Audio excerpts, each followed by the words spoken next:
Hello guys, welcome again to my YouTube channel. Today we are going to learn something about teaching.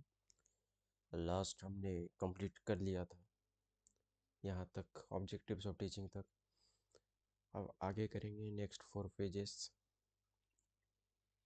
Consistency is the key of success. तो आज जो हम लोग पहला topic पढ़ रहे हैं वो है कॉग्निटिव डोमेन के बारे में. कॉग्निटिव डोमेन इसका मतलब होता है core learning domain.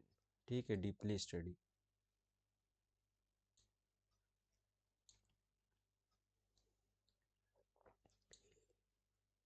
Points in context of this domain are as follows. पहला है knowledge, comprehension, application analysis, sorry, application then analysis and lastly synthesis. ठीक है, कॉग्निटिव में सबसे पहले आता है नॉलेज. अबाउट रिकॉलिंग इंफॉर्मेशन कि दिमाग में बिठाना क्या है, डीपली स्टडी क्या करना है, एक ऐसा इंफॉर्मेशन जो हम लोग रिकॉल करेंगे बाद में. नेक्स्ट है comprehension, ability to grasp the meaning. ठीक है, कि एक मीनिंग को एक स्टूडेंट या एक लर्नर कैसे कैच कर रहा है, कैसे वो उससे फेमिलियर हो रहा है. नेक्स्ट है application, knowledge into practice. Knowledge को वो अप्लाई कर रहा है रियल वर्ल्ड में, रियल सिचुएशंस में. Then analysis, breaks communication into constituent parts. Constituent का मतलब होता है, यहाँ पर भी यूज़ हुआ है, यहाँ पर हम लिखे हैं कि इसका मतलब होता है पार्ट ऑफ ए होल. ठीक है, ये जैसे होल है तो इसका एक पार्ट ये हो गया. तो एनालिसिस मतलब है कि communication into its part of a whole. ठीक है, कंस्टिट्यूएंट पार्ट्स मतलब छोटे छोटे पार्ट्स में तोड़ के उनको एनालाइज किया जा रहा है और सीखा जा रहा है. और लास्ट है इसमें सिंथेसिस, जो कि एनालिसिस का उल्टा होता है. Combines the part of a whole, जहाँ पर ये सारे पार्ट को मिला के ये होल को कंप्लीट किया जा रहा है. To convert them into whole. ठीक है, पार्ट्स को कन्वर्ट करे होल में. और एनालिसिस में क्या करते हैं, होल को कन्वर्ट्स कर रहे हैं पार्ट्स में. ठीक है, एक minute.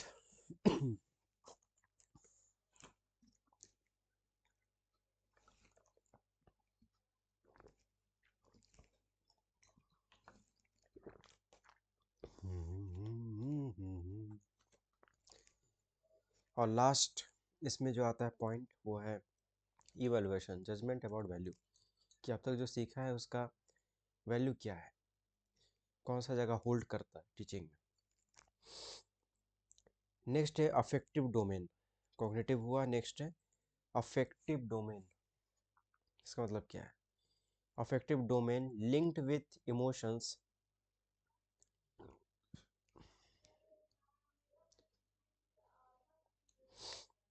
Linked with emotions means valuing what is being learned and ultimately incorporating values of discipline into a way of life.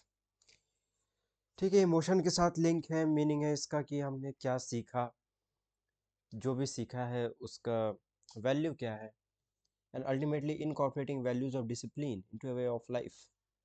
जो डिसिप्लिन अर्न किया है उसका लाइफ में क्या इम्प्लीकेशन है. ठीक है, दैट्स कॉल्ड अफेक्टिव डोमेन. इसमें भी 5 पॉइंट्स इन्वॉल्व है. Receiving, responding, valuing, organising, characterisation. Receiving में है विलिंगनेस टू लिसन, सुनने की चाहत. Responding, willingness to participate. Valuing, willingness to involve. Organising, willingness to advocate an idea, idea को रखने का इच्छा कि मेरे पास कोई इनोवेशन है, कुछ आइडिया, उसको हम सब लोगों के समर्थ में रख रहे हैं. और लास्ट है कैरेक्टराइजेशन, मतलब willingness to change once behaviour और वे ऑफ लाइफ. किसी का बिहेवियर में चेंज करना, किसी का वे ऑफ लाइफ, किसी का रहन सहन. ठीक है, ये सब को चेंज करना होता है कैरेक्टराइजेशन. तो ये सब कुछ आ जाते हैं अफेक्टिव डोमेन में. Got it. देखिए, नोट मैंने किया है कि emotional intelligence gives by Daniel Goleman. ठीक है, ये एक टॉपिक है या कंसेप्ट है जो कि दिया था डैनियल गोल्डमैन ने। जियो गोल्ड नहीं है वो, गोल्डमैन, ठीक है, GOLEMAN, गोल्डमैन, डैनियल गोल्डमैन ने दिया था इमोशनल इंटेलिजेंसी का कंसेप्ट।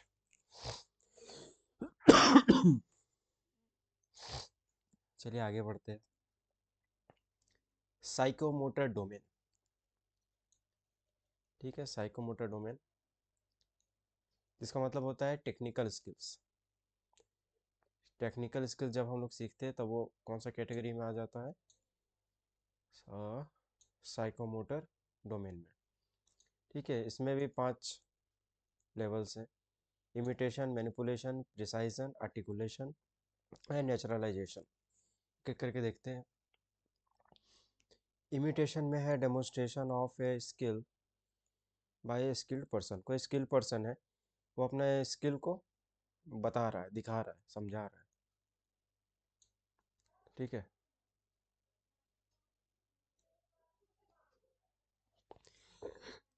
फॉर एग्जांपल, आप एक कंप्यूटर क्लास में गए, तो एक सर होंगे ना जिसको कंप्यूटर पहले से आता है चलाना, ठीक है। एक सर होंगे जो जिनको कंप्यूटर पहले से आता है चलाना, तो वो डेमोन्स्ट्रेट करेंगे कि कंप्यूटर चलता कैसे, बताएंगे उसके बारे में। फिर है मैनिपुलेशन।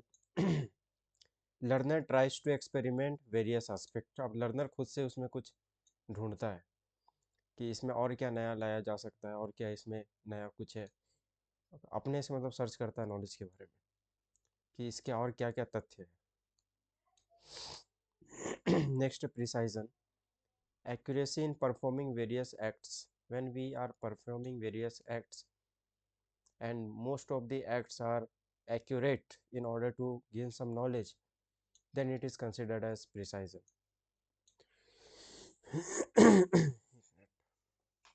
Next, फिर articulation, achieving a desired level of efficiency and effectiveness.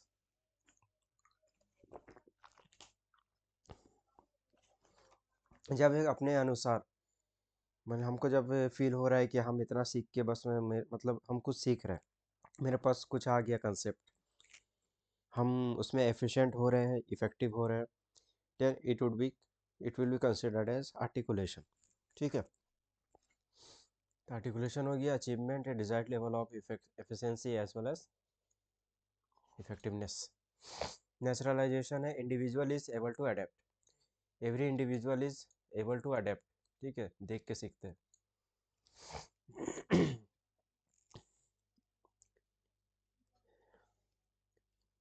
Next आ जाते हैं नेक्स्ट टॉपिक के ऊपर, जो कि है हम लोग का इसका नाम हम कहीं पर लिख के रखे थे शायद, नीचे नीचे नहीं, यहाँ तो नहीं।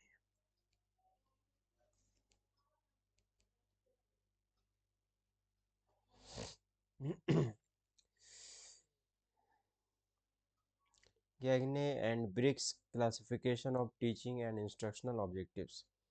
इन दो व्यक्तियों ने कुछ इंस्ट्रक्शनल एंड टीचिंग ऑब्जेक्टिव्स दिए हैं, देख लेते हैं उसको एक बार। ऐप सही से चल नहीं रहा है।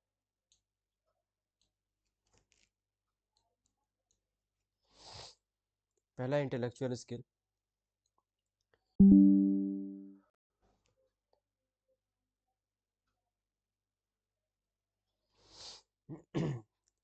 जिसमें है कि skill dealing with problem solving. ठीक है, ऐसा स्किल जो प्रॉब्लम सॉल्विंग के लिए काम आता है वो हो गया intellectual skill. Cognitive strategies, method and techniques for one's own learning. ठीक है, अपने हिसाब से कुछ टेक्निक्स बना लेना, मेथड्स बना लेना सीखने के लिए, वो हो जाता है कॉग्निटिव स्ट्रेटेजीज में। थर्ड है वर्बल इंफॉर्मेशन।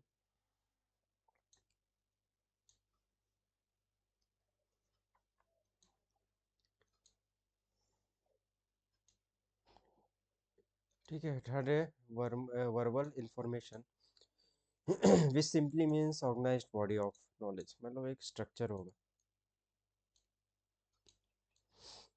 नेक्स्ट है motor skills, about motion carried out when the brain nervous system and muscles work together. जब दिमाग, नसें और मसल्स एक साथ काम करती है तब हम लोग कोई भी चीज़ को, कोई भी इमोशन को ग्रैप कर लेते हैं, समझ लेते हैं, सीख लेते हैं, डीप एनालिसिस करके दिमाग में बैठा लेते हैं, तब उसको मोटर स्किल कहा जाता है।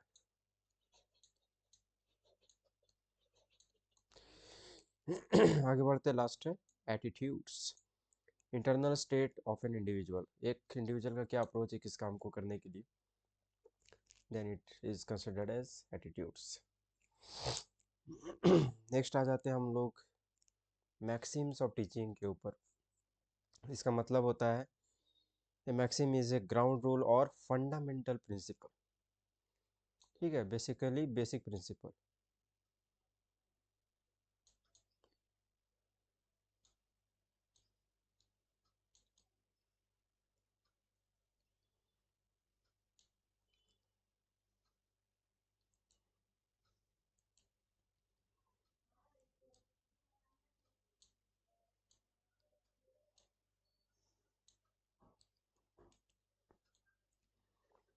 क्या हो गया यार,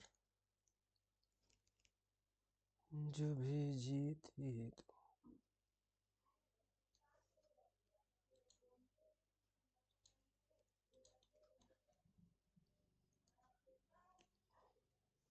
धीरे धीरे करके काफ़ी प्रॉब्लम्स हो रहा है इसमें।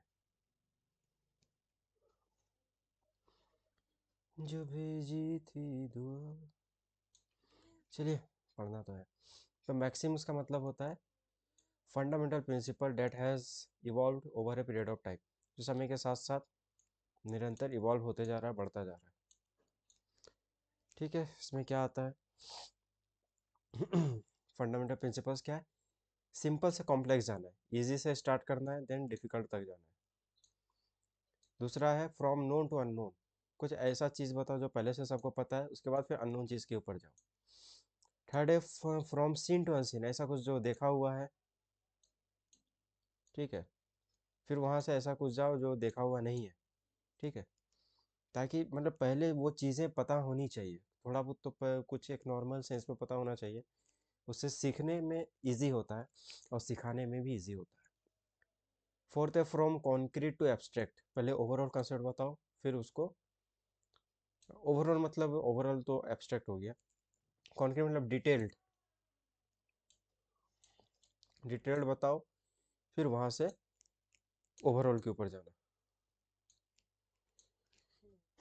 नेक्स्ट है फ्रॉम पार्टिकुलर टू जनरल, ठीक है, एक से स्टार्ट करेंगे, उसके बाद 100 तक जाएंगे। ठीक है, एक पर्टिकुलर एग्जाम्पल के साथ, जनरलाइज मतलब होल पॉपुलेशन।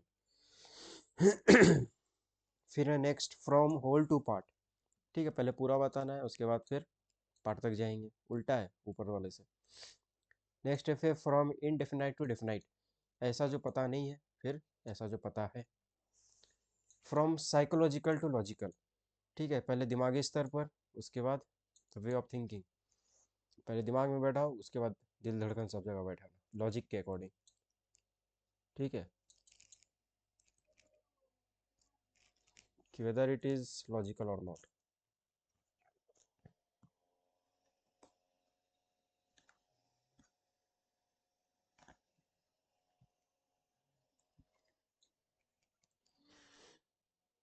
अच्छा, ये हो गया। इसके बाद फिर एनालिसिस टू सिंथेसिस। एनालिसिस मतलब क्या था कि हम लोग पहले पार्ट्स में बांट रहे हैं, फिर सिंथेसिस कि उसको पार्ट्स को जोड़ के होल बना रहे हैं।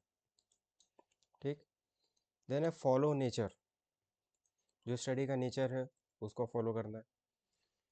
फिर नेक्स्ट है ट्रेनिंग ऑफ सेंसेस, जो भी सेंस है, चाहे वो देखने का हो, या फिर स्मेल करने का हो, या फिर ब्रेन सेल्स है। ठीक, तो ये सब भी इसके पार्ट है मैक्सिम्स के। Encouragement to self study, self study में भी फोकस करने के लिए बोलना चाहिए, ये एक डाल्टन स्टडी था, उसमें भी बोला गया था। नेक्स्ट बढ़ते हैं प्रिंसिपल्स ऑफ टीचिंग की तरफ। जनरल प्रिंसिपल्स इसके कुछ,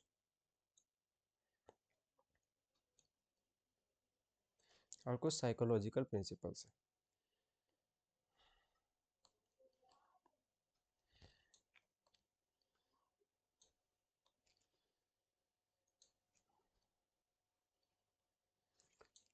पता नहीं मेरा लैपटॉप थोड़ा गर्म हो गया इसलिए इसको जल्दी जल्दी करते हैं।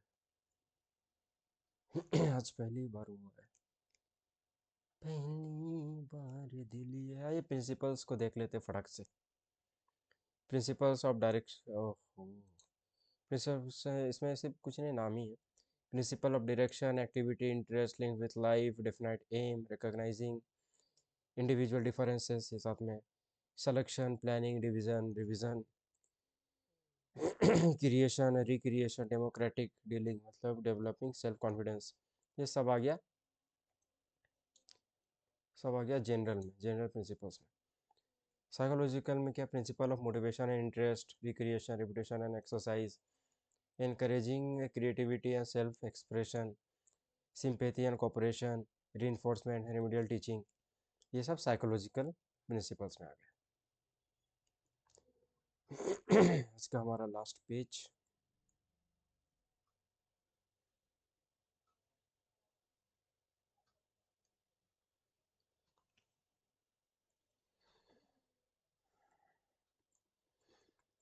Here we go. Micro teaching.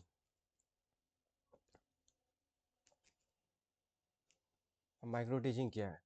Helps teacher to better understand the process of teaching and learning and provides the opportunity to learn teaching skills, to study their own teaching and to study the teaching of others। इसको यहाँ पर जो मैंने chart बनाया उससे ज़्यादा अच्छा समझेंगे।